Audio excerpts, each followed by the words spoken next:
we've got a video up next, which is let me see where I am. It's Angie Browne, which is, I started to watch this last night, and actually I had to stop myself from watching the whole thing because it was brilliant about transforming leadership through personal narrative. So I'll put that up next. But I need to give a shout out to to one of my colleagues at school, because if I don't, when I see her next, I will be in trouble. So Ruth Ganganels, shout out to you. Hope you're enjoying what we're doing here.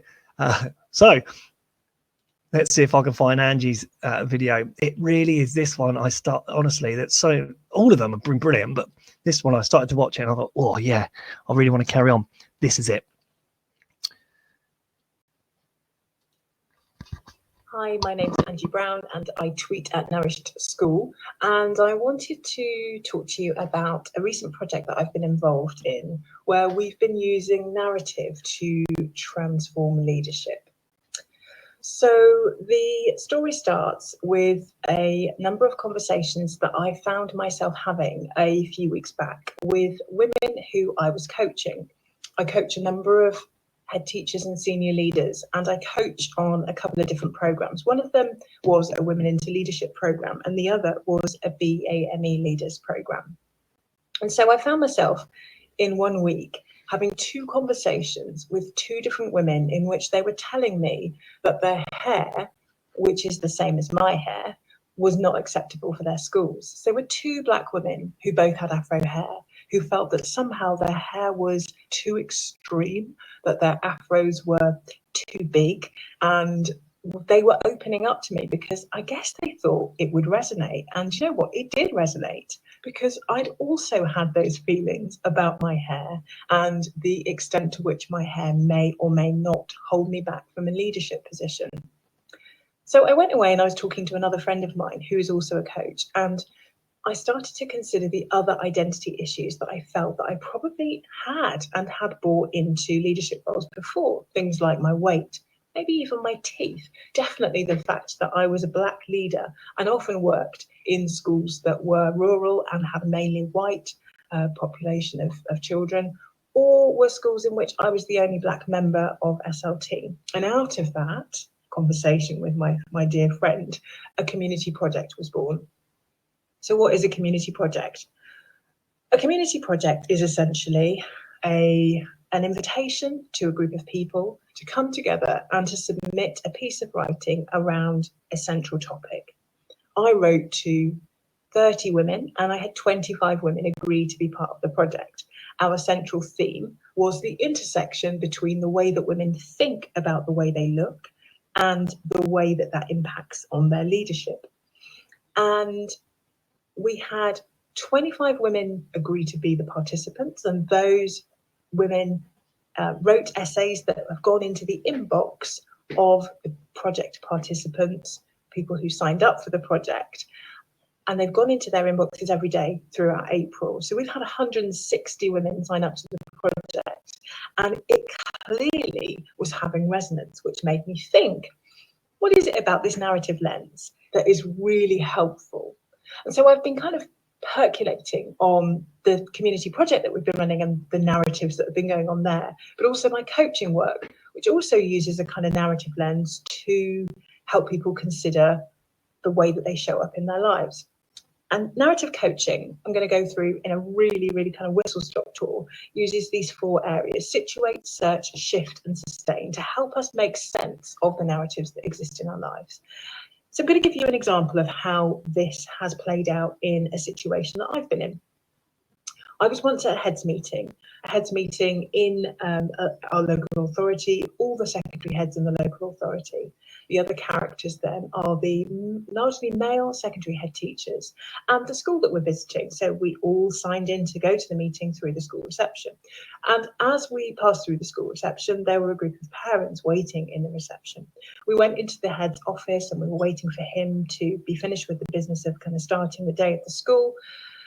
The head teacher walked in and he pointed at me and he shouted, or said in raised tones, "Did you just shout at my receptionist?" It turned out, the plot, that somebody had shouted at his receptionist.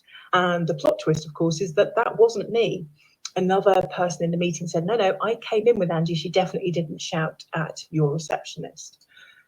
So what happened? Why do I think about the story, and why does it resonate with me, and why do I tell my story like this? Well, I tell my story like this because it was a terribly embarrassing and horrible situation to be in. What did I lose? Well, I lost my dignity. There were a group of head teachers, of more senior colleagues than me, in the room witnessing me be shouted at like a child by this head teacher. What could I let go of? Well, I guess if I were really in a coaching situation about it, and I have coached through this one, I could let go of feeling like a victim. Because why? There is another way. Oops, sorry, I'm going to go back. I'm trying to achieve with my story the sense that somebody has done something wrong. Well, there's another way of telling it, and that other way of telling it might actually help me out now. I could be somebody that isn't the victim in this situation. I could be somebody that learns to teach others in that situation, somebody that is an observant teacher, leader, witnessing something that has happened.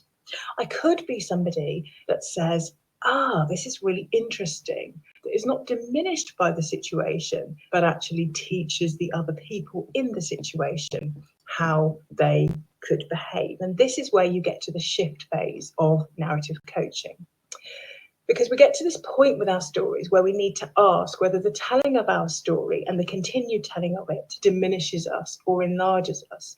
And if we want to feel bigger in that situation, we need to find a new way of telling the story.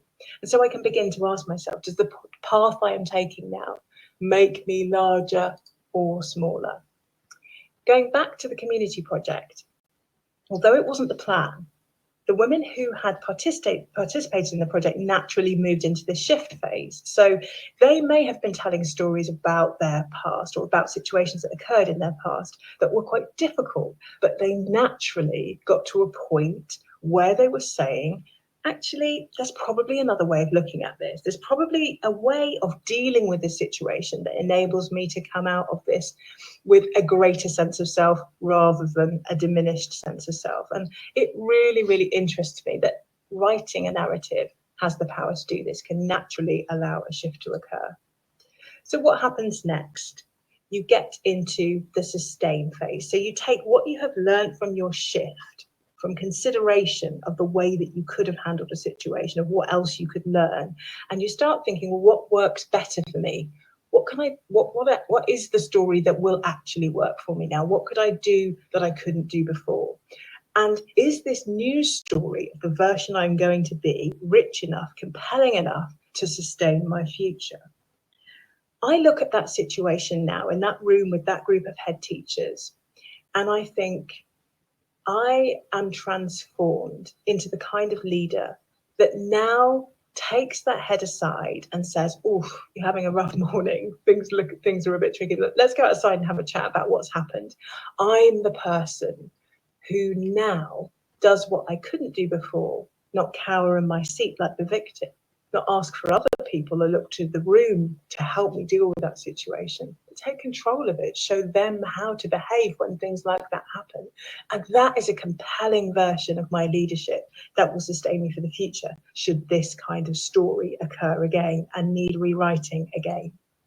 And back to the community project, it was really, really obvious in every piece of writing that we had that there were characters alongside the protagonists who all played their part, but the heroine's journey was something that she was in control of.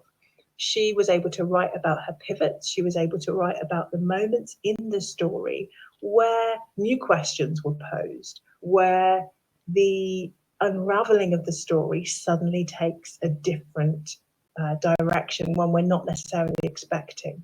And it's evident that the writing itself enabled each of the women to remind herself of the leadership that she brings to her life and to her work. So again, writing the narrative allowed these women to situate themselves in the story, because writing narrative has that power.